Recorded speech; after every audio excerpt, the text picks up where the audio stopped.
the registrar of political parties published a gazette notice in newspapers inviting those who have a contrary opinion to write to her stating so.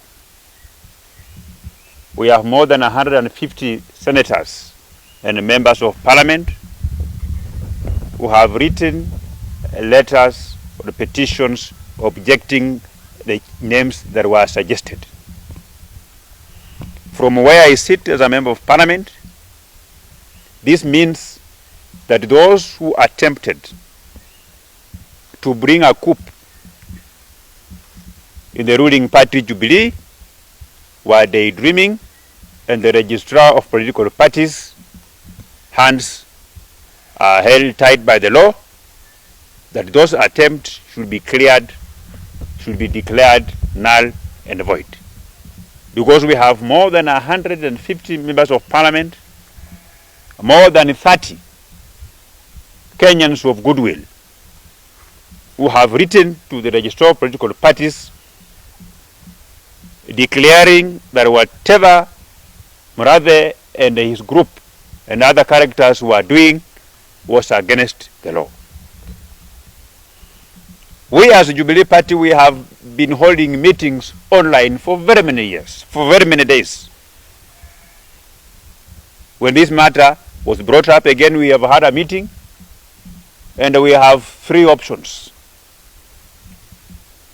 Option number one is Jubilee Party. Option number two is Jubilee Party. Anybody want to guess option number three? Yes, Jubilee Party. And Murathe has been quoted on record saying that those statements that he has been making, that is the position of the President of the Republic of Kenya. I want to tell him this. When various affiliate parties were folded into Jubilee Party, the idea of President Uhuru Kenyatta and his deputy was to form a one national party with this ideology, and it is from the same spirit that I want to tell them that in this party of Jubilee, there is no individual who calls the shots. There is no individual who is final. This party doesn't belong to Uhuru Kenyatta. It doesn't belong to William Ruto. It doesn't belong to Didimas Baraza.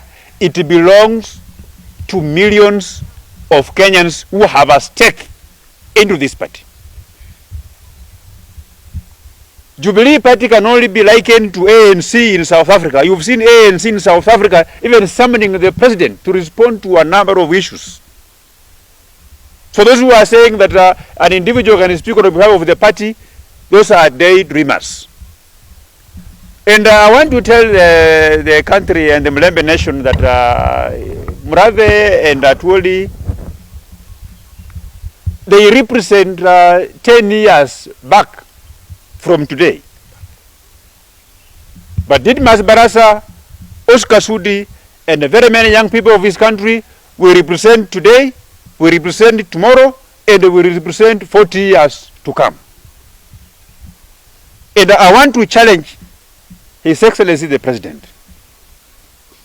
This is one Kenyan that I love. This is one Kenyan that I supported in 2 elections, 2017, and after his elections was annulled by the Supreme Court. And I want to challenge him because I love him, that the country is poised on a very wrong trajectory, where several people, when they are drunk in a bar, they quote him. When they are smoking bangi somewhere and they get high on marijuana, they quote him. I want the president to come open and say and denounce those characters. They are injuring his reputation as the president and the commander-in-chief of the Republic of Kenya. It's reasonable for a drunkard for someone who is high on marijuana to quote the commander-in-chief, the head of state, on statements that are frivolous and garbage.